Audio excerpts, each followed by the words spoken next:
What I'm about to say may seem silly for those of you where orchid care comes naturally, but if it doesn't, listen up. I'm going to share with you this game changer.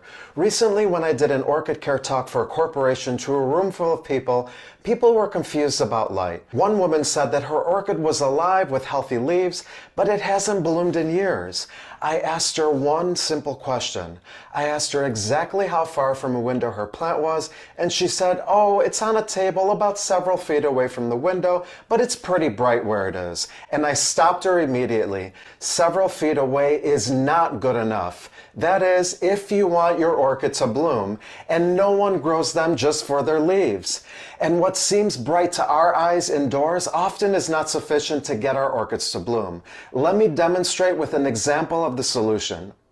This is a good spot for an orchid, immediately in front of a window. Imagine if your orchid had eyes. It needs to be looking out the window with its nose almost touching the window. This is not a good spot, much too far away from a window.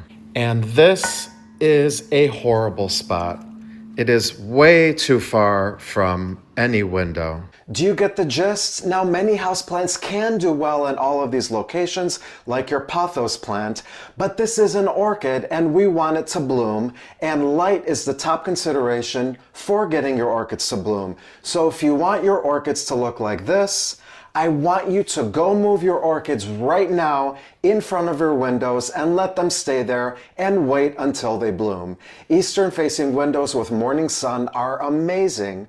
Other exposures may work too, depending on your individual case, but that will be content for another video. Or if you're not sure, send me a message and I'll help out.